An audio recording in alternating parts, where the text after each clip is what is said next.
Alors je préviens que pendant toute cette vidéo je vais devoir parler avec ça devant moi parce que j'ai commandé un micro mais je l'ai toujours pas reçu. Comme vous pouvez le voir, j'ai déjà le bras qui est juste ici, mais le micro n'est pas encore arrivé. Et vous pouvez peut-être entendre mon frère derrière en train de rire. En tout cas je voulais juste faire une petite vidéo suite par rapport à une vidéo que j'avais faite il y a 8 mois. En fait cette vidéo je l'ai pas faite avec vraiment un script précis, j'ai pas de script devant moi là. Je le fais un peu avec ma tête. Et je suis en train de réfléchir à qu'est-ce qui s'est amélioré. 8 mois quand même, ça fait beaucoup.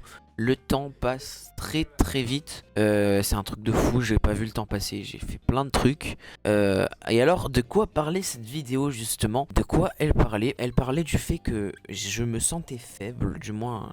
Voilà. Et donc j'avais fait une liste un peu de tout ce que j'avais pas fait ou de tout ce que j'aimerais bien faire, de tout ce qui serait mieux pour moi, pour mon mode de vie, pour mon hygiène de vie aussi. Et voilà, le même t-shirt. Alors c'était pas fait exprès, mais du coup pour la vidéo je me suis dit je vais le laisser parce que au moins on peut voir à peu près comment j'ai changé. Vous allez voir qu'en 8 mois j'ai pas mal évolué. Vous fiez juste pas à la coupe de cheveux parce que voilà, on est en week-end, il est samedi et on est le 15 mars à 23h08. Voilà. En tout cas, tout ce que je peux vous dire, c'est que en termes de bonheur dans ma vie, je suis beaucoup plus heureux qu'il y a 8 mois. Il y a 8 mois, j'ai passé une année de flou. En fait, toute mon année de seconde, c'est-à-dire 2023-2024, bah, c'était une année de merde en fait. Parce que j'étais un peu piégé. J'étais loin de mes vrais amis, on va dire. J'étais loin de mes vrais amis parce qu'ils étaient dans un autre lycée et tout. Bah, j'étais pas dans une bonne période. Je faisais pas de sport. J'étais en train de un peu de devenir un peu massif quoi. Et c'est un peu ce que je reprends un peu dans ma vidéo, c'était de rien faire de mes journées quoi. Et en plus de ça, pendant jusqu'à la moitié de l'année, j'étais devenu pas mal addict à un jeu vidéo en partie dont je ne citerai pas le nom parce que j'ai pas envie d'en faire la pub. Alors ce jeu là, ça veut pas dire qu'il faut pas que qu'il ne faut plus que j'y joue. Ça veut juste dire il faut savoir y jouer de façon consciente et contrôlée. Voilà. Maintenant, j'ai tellement... En fait, le problème, c'est que je passais de tout à rien. Moi, en général, c'est toujours tout ou rien. C'est-à-dire que avant, je faisais rien. Maintenant, je fais trop de choses. J'arrive pas à suivre mon rythme. Et voilà. Donc, on va en venir au fait. Qu'est-ce que j'ai fait en 8 mois? Qu'est-ce qui a changé en 8 mois? Et bah, c'est très simple. Déjà, j'ai pris un abonnement à la salle. Alors, certains vont me dire que ce que j'ai fait, c'est pas très bien. Mais en gros, je comptais pas forcément prendre un abonnement à la salle, mais c'est mes grands-parents, ils m'ont proposé de payer mon abonnement tout simplement, et je leur en suis vraiment très reconnaissant pour ça parce que la salle de sport en fait c'est vraiment quelque chose qui a permis de me libérer, d'avoir plus confiance en moi, de m'aimer dans mon corps. Alors pour toute personne qui ne sait pas trop quoi faire ou qui est pas très bien dans sa peau, qui a pas trop confiance en lui, je le conseille tout simplement de faire un sport, mais pas forcément la musculation. Ça peut très bien être un sport qu'il aime, puis vous trouvez une activité en tout cas qui vous plaît et de vous y tenir et si possible quelque chose dont vous pouvez tirer profit pour l'avenir. Par exemple, moi je fais de la musculation, bah, c'est pour avoir un bon physique, pour être plus à l'aise avec les autres, pour avoir plus confiance en moi, etc. Je fais aussi du montage de temps en temps, même si j'ai repris il y a pas longtemps, mais ça faisait très très longtemps que j'en avais plus fait, parce que justement d'avoir changé mon mode de vie et tout, etc. Bah, ça m'a pris quand même pas mal de temps d'adaptation, et ça a pu se voir par exemple sur mes résultats scolaires. Alors ils étaient loin d'être mauvais, mais sur certaines matières, bah, tellement fatigué physiquement et mentalement par mon changement de mode de vie que et bah ça s'est vu un peu dans mes résultats. Actuellement j'ai 16 de moyenne générale, donc c'est vraiment pas à plaindre. L'année dernière j'étais plus vers 17-18, mais j'avais rien d'autre à faire que les... Et en plus en soi je révisais même pas, c'est juste que on est passé de seconde à première. Forcément que mes notes elles baissent. Mais pas pour autant qu'il faut se dire ah bah non c'est normal, hein. Mes notes elles baissent. Oh bah non bah c'est normal en fait. Non, petite baisse de 1 ou 2 points m'a permis de faire tellement de choses en plus. Et voilà. Ah oui, bah socialement, déjà, bah ça c'est lié avec la salle. J'ai beaucoup plus d'amis qu'avant, je parle beaucoup plus avec les gens. J'ai moins peur de parler aux gens qu'avant. J'ai moins d'anxiété et tout. Voilà. Je dors beaucoup mieux, même si j'ai encore des progrès à faire, je vais pas le cacher. Voilà. Je dors beaucoup mieux parce que bah, je vais à la salle, du coup je suis fatigué et du coup tout simplement je dors mieux. Voilà. J'ai pas réussi à tenir ma chaîne YouTube plus longtemps que la vidéo que j'avais fait où je disais que j'étais faible, malheureusement. Alors, il y a plusieurs choses qui sont entrées avec ça, c'est à expliquer. Mais disons que il y a la garde alternée. Ceux qui connaissent, bah c'est pas fou quoi. Pour le mode de vie d'un enfant, c'est pas fou. Et justement, vraiment, un jour quand j'aurai des enfants, C'est ce que je souhaite d'ailleurs, je souhaite avoir des enfants. J'évite à tout prix la garde alternée. Si ça devait arriver, imaginons que je me sépare de quelqu'un, j'irai pas voir mes enfants une semaine sur deux. Parce que j'ai pas envie de leur priver de leur vie sociale, de leur cocon qui se forge et qu'ils restent une semaine dans un cocon et que la semaine d'après ils cassent le cocon. Ça c'est pas possible pour moi. Enfin, moi en tout cas je l'ai mal vécu. Peut-être qu'il y en a qui l'ont mieux vécu. Et j'ai mal vécu pour plusieurs facteurs. Disons que il y a eu des aspects financiers, il y a eu des aspects sociaux, que j'ai été un peu coupé de mes potes à chaque fois que j'allais chez l'un ou l'autre. Malheureusement c'est comme ça. Et voilà, est-ce qu'on peut faire quelque chose? Non. Est-ce que j'ai réussi à me relever? Oui. Même si je pense que j'ai raté grande partie de mon enfance à cause de ça. et voilà quoi, maintenant j'ai 16 ans, bientôt 17. Bientôt 17 dans moins de 3 mois. C'est un truc de fou, comme le temps passe vite. Ça veut dire que j'avais fait cette vidéo à mes 16 ans. À mes 16 ans, j'étais vraiment une grosse merde. Vraiment. Voilà. Alors, quels sont mes projets pour maintenant? Peut-être que j'ai oublié de dire des trucs par rapport à ce qui a changé. Je réfléchis. M'organiser, tout simplement. Ouais, m'organiser. Je suis devenu meilleur en organisation. J'ai développé des petits business, mais bon, on m'a rapporté 300 balles et puis j'ai arrêté. Mais ces 300 balles, je les ai réinvestis dans une caméra juste là, une petite lumière. Ah si, voilà, elle veut s'allumer.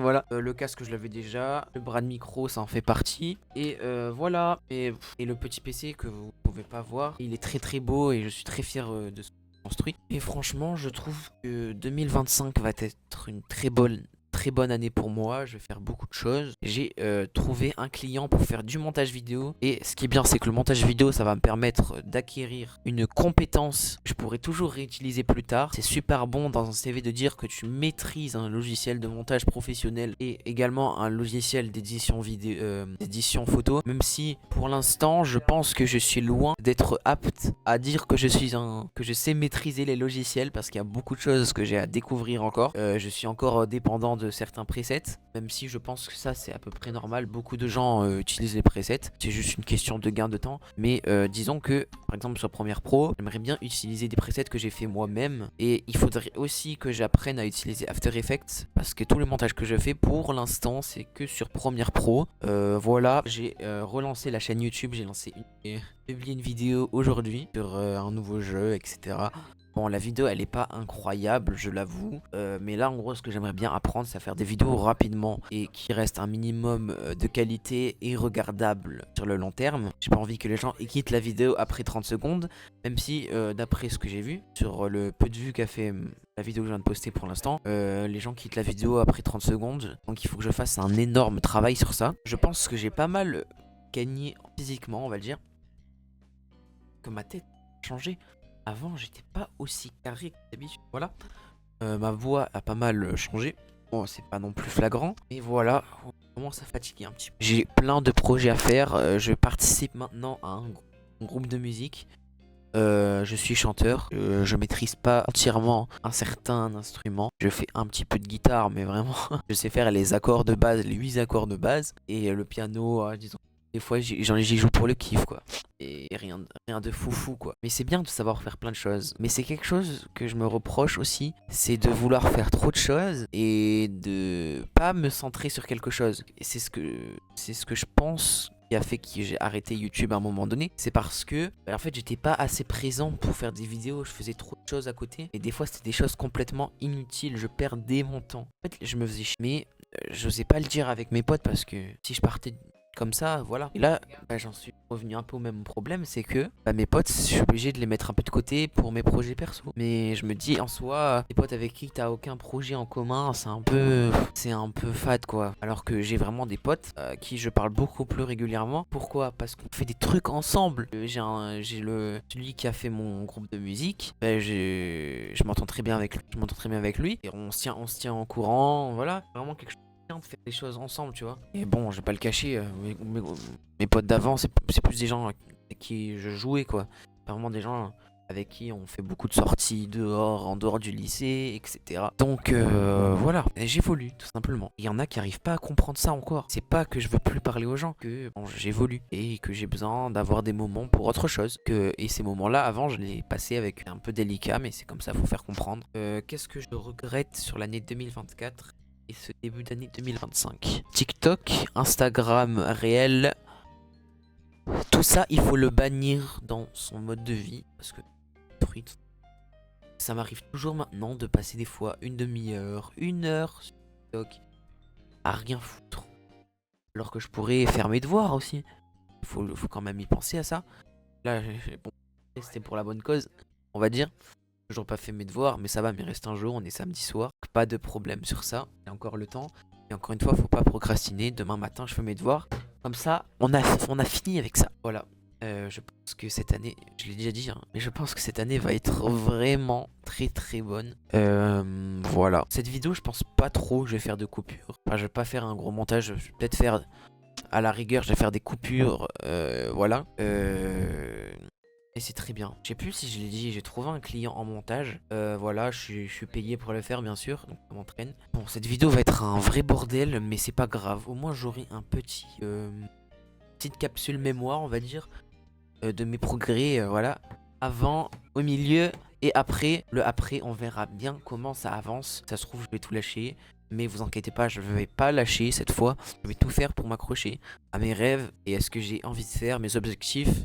Objectif, moi, c'est, j'aimerais bien participer à Merguez Superstar. Alors, je sais pas si vous savez ce que c'est. C'est tout simplement un programme créé par l'ONLV et qui est accompagné de nombreux créateurs de contenu émergents dans les années on va dire dernières. Et en fait, là-bas, t'as plein de monteurs, plein de créateurs de contenu qui sont regroupés pour t'aider à faire des vidéos, etc. Tu donnes des feedbacks aux vidéos des autres. Et les autres, j'ai bien compris, et les autres aussi te donnent des feedbacks. Donc en fait, c'est une communauté de personnes qui sont très communauté de personnes engagées dans leur projet et qui s'aident en fait mutuellement à devenir meilleurs et à développer leur contenu, leur chaîne YouTube, etc. Et je vous avoue que moi, j'aimerais vraiment faire partie de cette communauté. Mais voilà, il y a des raisons financières qui m'empêchent de faire ça parce que j'ai pas les moyens de payer 32 € par mois, malheureusement. J'avoue, là, c'est la saison de le faire. Et malheureusement, je pense pas pouvoir venir pour cette saison. Je pense pas pouvoir venir pour cette saison, pour la saison prochaine. Donc, on va dire que mon objectif, c'est de pouvoir financièrement m'inscrire à Merguez Superstar d'ici la prochaine saison. Alors, ça se trouve, il y en aura pas. Mais c'est pas grave, on va pas lâcher jusqu'à ce qu'il y en ait une. Et même après, on va pas lâcher. Mais voilà. Je trouve que je m'en sors plutôt pas mal comparé à ma situation, à vie, quoi, on va dire. J'ai eu pas mal de problèmes dans le passé qui m'ont fait vraiment perdre beaucoup de temps. Voilà, j'aurais bien voulu faire tout ça beaucoup plus tôt, en fait. Je commence vraiment à ressentir un tout petit peu d'épanouissement, mais vraiment un tout petit chouïa. Tout petit chouïa, mais vraiment, ma chaîne n'est pas monétisée. Alors mes vidéos, certes, je les fais pas pour l'argent, mais bon, si je pouvais vivre de ça, ce serait vraiment pas mal. Même si je pense que faudrait vraiment que ça prenne une ampleur de fou pour que je me dise, allez, je vis de ça. Dans tous les cas, je vais continuer les études. Et puis voilà. Là, je vois que la vidéo, elle fait 19 minutes et demie. Je sais même pas si c'est français, 19 minutes et demie, mais bon, on va dire 19. Ouais, allez, 20 minutes. Avec les coupures, ça va faire 19, je pense. Et voilà, n'hésitez pas à donner votre avis à tout ce que j'ai dit. Je prendrai la critique en positif, c'est-à-dire que je prendrai pas mal du tout si vous me critiquez sur mes arguments ou quoi. Du moment que c'est construit, voilà, ça me permettra de m'améliorer. N'hésitez pas à aller faire un tour sur ma chaîne principale si vous venez de tomber sur cette vidéo et que vous ne connaissez pas encore. Il y a du lourd qui arrive, alors ce sera peut-être pas sur votre centre d'intérêt, mais voilà, allez voir, ça me donne du soutien, abonnez-vous, likez, etc. Et voilà, donc ça, ce sera la vidéo sur laquelle je poste cette vidéo, ce sera ma chaîne secondaire. Voilà, je sais pas si elle restera tout le temps publique cette vidéo, mais on verra bien. Les yeux qui picotent, il est un peu tard. Voilà, dans tous les cas, n'hésitez pas à vous abonner à cette chaîne et à ma chaîne principale, à liker, à vous abonner et à partager pour me donner énormément de force pour tous ces projets à venir privés. Il y a du lourd qui arrive. Bon, bref, allez, je vous dis tchuss.